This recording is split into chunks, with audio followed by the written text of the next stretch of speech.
Hi, cleansers. Happy to see you on this Friday evening. I hope you get to this tonight or at least early morning tomorrow. Congratulations. I want to give you a hug. You made it through phase 2, which is great. And now we get to gear up for the last part, the most important part where we become aware. And I have something that I read today. You might recognize this. I was perusing, actually looking for some inspiration because I knew there's lots of stuff in here that pertains to the cleanse, and I found something that I really like. So for any non-yoga studiers, yamas and niyamas, they are guidelines or precepts that help guide us towards a purposeful life according to the yogic philosophy or the yogic tradition. I'm going to read from it, and then we'll reflect. Okay. Just relax and enjoy some story time. It'll be kind of quick. All right.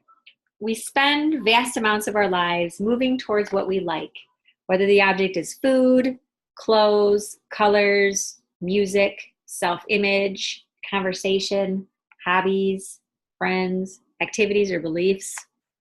We see our preferences in all these areas as that which give us pleasure, and we seek the permanence of that pleasure in our lives like it was a matter of life or death.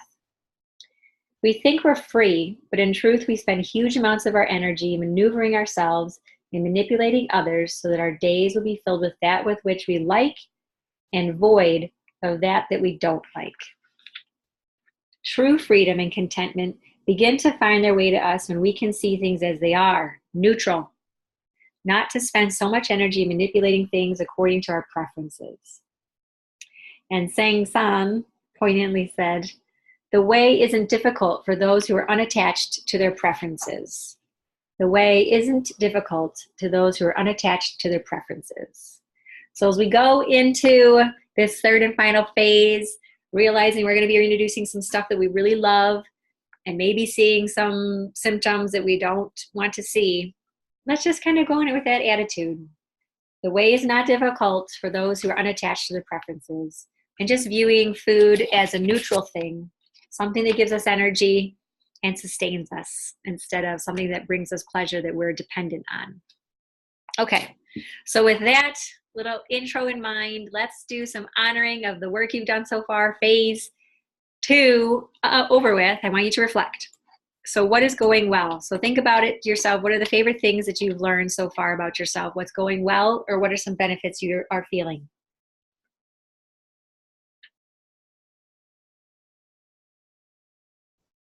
Since I'm talking to myself, I'm going to share with you what's going well for me. Lately, I've noticed for sure I wake up with less mucus in my nasal passages. I have like two to three bowel movements a day, which is usually only have one. I have a lot more energy, and I'm actually more calm and peaceful as I work through my schedule, which is different. So that's nice too. There's probably more things that I should check my journal for, but that's what comes to mind. Okay, the next thing I want you to think about is what you're struggling with. Okay to honor that as well. Maybe you can't think of much that's going well and you're still in the depths of despair. I hope not. But if you are experiencing some of these symptoms, this is an indication that you're releasing toxins faster than you can eliminate them out of your body. So all these symptoms I'm going to list real quick are natural, and if you're still in the throes of them, that's okay. You're going to get out of it. So just hang in there. So some of these might be increased body odor, skin blemishes, bad breath, fatigue, headaches, irritability, mood swings, chilliness, dry lips, skin dehydration, constipation, increased mucus instead of decreased, blowing of the nose more, coughing more. All of these symptoms just indicate you are detoxifying. It's just happening. You're not able to keep up with the elimination. So just keep doing what you're doing. Lots of water and eliminating, and those will pass. Okay, also if you're feeling unsatiated, so if I was to talk about some things that are struggles for me, the first 3 or 4 days, I definitely felt lack of energy. I was pretty demotivated. I was kind of down. I wasn't my normal self at all. And I didn't even want to be around myself pretty much. And I was like, when is this going to end? And maybe it's the rain, but I think it was mostly the sugar. Okay, so if you're feeling unsatiated or hungry shortly after eating the meal, it's a possibility that we are under eating. So when we're on the cleanse, it might seem like we're eating a lot because we're chewing a lot of food. It might be different than what we're used to, but we might not be eating enough protein or fat. So we need to check that protein and fat intake. Foods that can help us feel satisfied for sure are protein and fat. And if you need something sweet, go for coconut oil or cooked carrots or squash, coconut itself. Okay, good. Now, last thing to reflect on is any discoveries you have made. So any new food or recipes that you're really excited about, or you're going to keep in your diet. How about any realizations about yourself, how you cope with things? What are some triggers for you? What's some emotional baggage that maybe was brought to the surface? These are all things that are really like little gifts that we're getting throughout the cleanse. Ways to get to heal ourselves beyond just the physical. Okay. Any questions you still have in phase 2, definitely let me know, hit me up, and you can even share them on Facebook because I love it. Everybody can benefit. Okay, here we go. Phase 3. This is where I would like to do a centering activity for you, if you would indulge me. If you're driving, that's totally fine. Keep driving. And if you're sitting, you can sit spine erect, feet flat on the ground or folded around you. Have your eyes closed, palms resting on your thighs, face up, and take a deep inhale, extending your belly outward, pulling the air deep into your lungs, all the way to the top, up to your collarbones. Hold it. And then push it out with a sigh. Do it one more time. Deep, deep inhale, breathing in more air than you think you can. Hold it. And then push it out. That's going to get us into this present moment, a little bit of grounding, entering our body. Now you can breathe normally, slowly, gently. Equal length inhales and exhales. Yogis, you might remember this as Samavriti. Equal inhale, equal exhale breathing. At this state of presence, I want you to come back to your intention for the cleanse in the first place. Why are you doing it? What were you hoping to accomplish?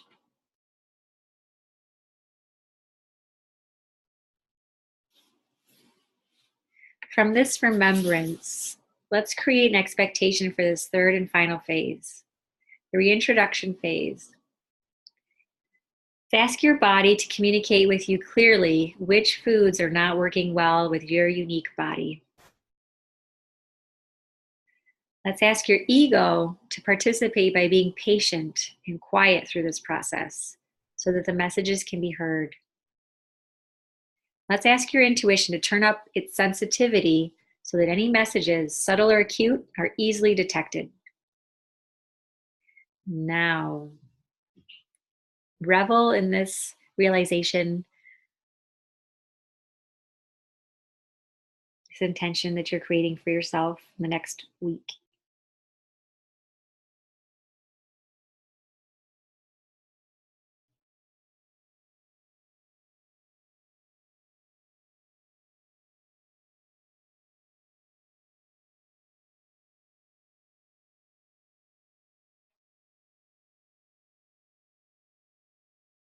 If you could, gently rub your fingertips together, opening your eyes when you're ready. And hopefully this has us feeling purposeful as we move forward and excited and confident. Okay, so this reintroduction phase, which technically we have 5 more days of the program, but the reintroduction phase can last much longer depending on how you want to reintroduce your foods, as far as how many you want to reintroduce. So we did eliminate many. We're going to introduce them one by one, so you're able to clearly see how your body reacts to that specific food. This is how we identify those food sensitivities or intolerances that have created toxic symptoms that maybe you were unaware of before. So must be one by one. It's kind of like going back to science class. I can't get away from it, right? Remember the manipulated variable, the independent variable, you can only have one at a time. That way you know any change is due to that one thing that you manipulated. So no matter what, keep that in mind. We're only changing one thing at a time. And then we reset. We clean the slate again. So let me help you avoid a mistake that I made more than once on a cleanse. The mentality of, I've been good, it's okay to be bad now. Or I deserve to have a reward since I've been so good last week. Or the cleanse is over, now I get to eat whatever I want again. Not planning properly for coming off the cleanse is a great way to waste all that effort that you did. It's like blowing your wad in 30 seconds, right? Maybe I won't use that analogy in the future. But that's exactly what it's like. You do not want to introduce all the foods that you are craving at the same time, because now your body's going to be all confused and you will not know what is causing what. So don't do that. I won't repeat it. Okay. So what we're going to do is we're going to slowly and patiently start adding the foods in one at a time. Think of it as like a slow, steady, easy off-ramp from the cleanse into normal life, right? So we want this transition from therapeutic way of eating to a maintenance way of eating to be easy, natural, and we want this new way of eating to become something we do naturally. It's just the way that we are. It's our regular way of eating. So that's the goal. Phase 3 is to ease into a maintenance plan with changing small things at a time. And I know you might be thinking, coffee, I can have coffee tomorrow, but don't do it, okay? I was researching coffee again, and there's a reason why we wait to introduce that.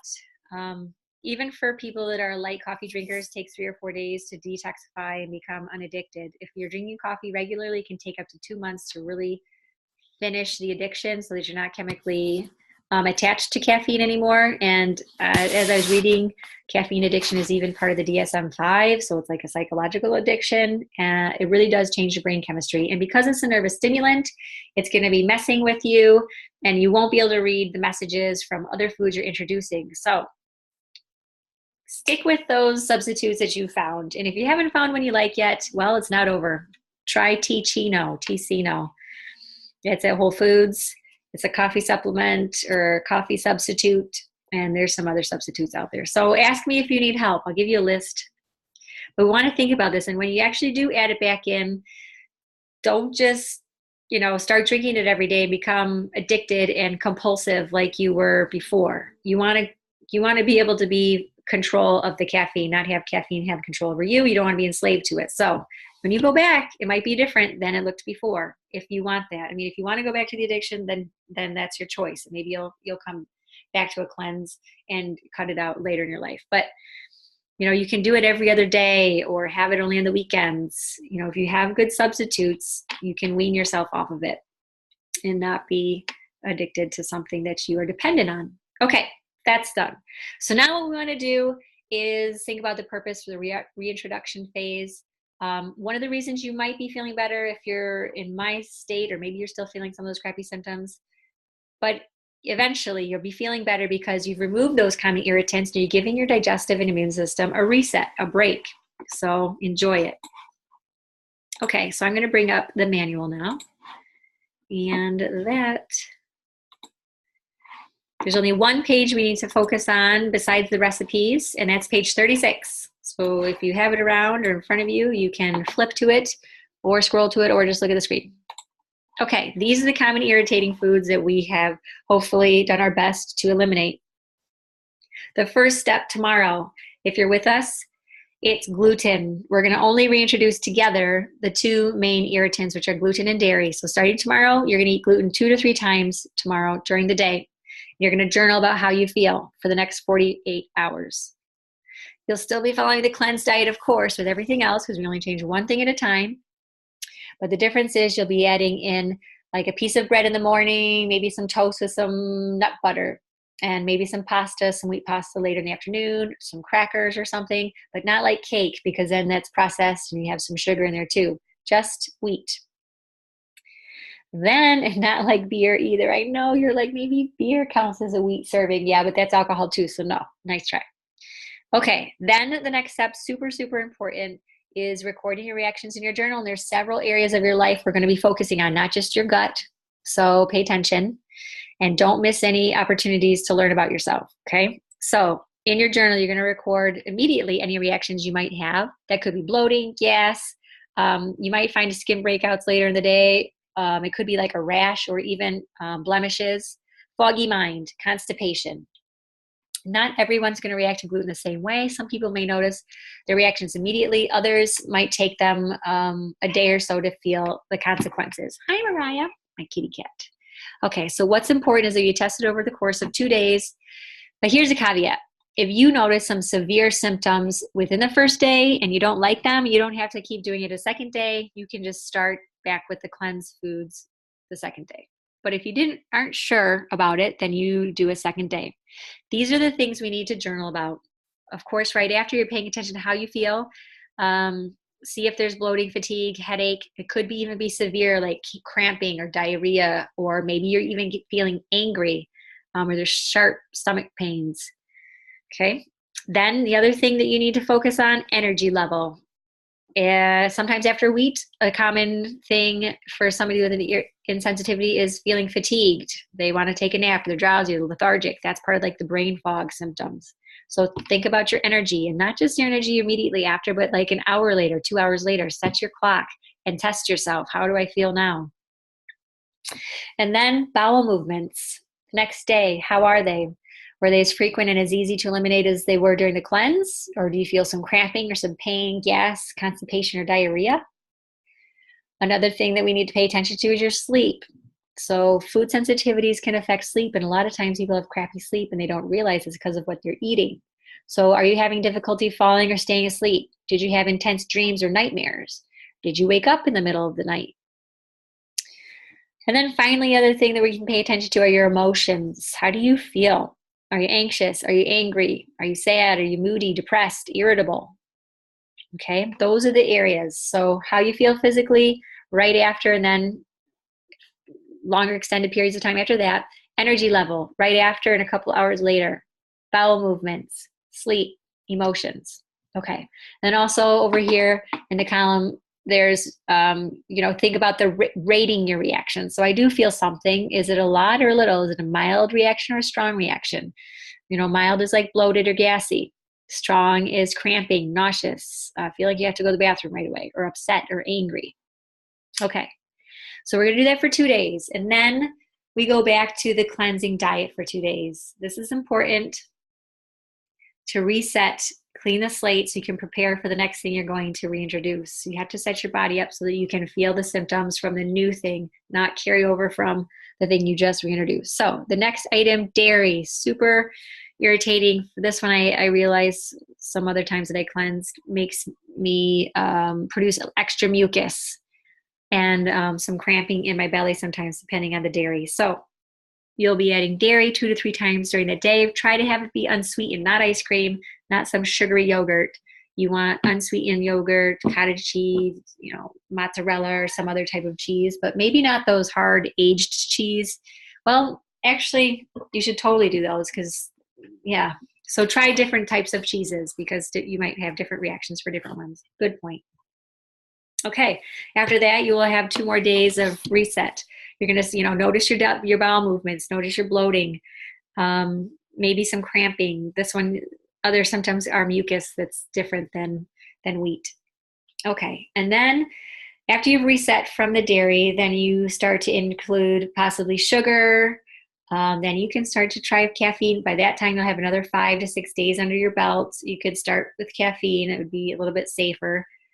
But remember, just being careful on what your intentions are for caffeine for your future. And then alcohol after that.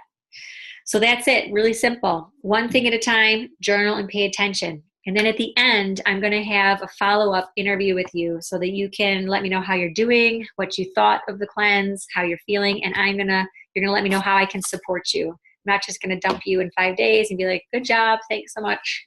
I want to, follow you and see how you're doing. We can come up with a plan for maintaining what you're feeling as well. Okay. Thank you so much for coming and enjoying this little time with me. Mariah is telling me that it's over, and I hope that your weekend is great, and I'm going to see some of you soon. So carry on, feel great, and stay strong. Remembering that the path can be easy if we are not attached to our preferences. Okay. Have a great day, guys. Bye. Thank you.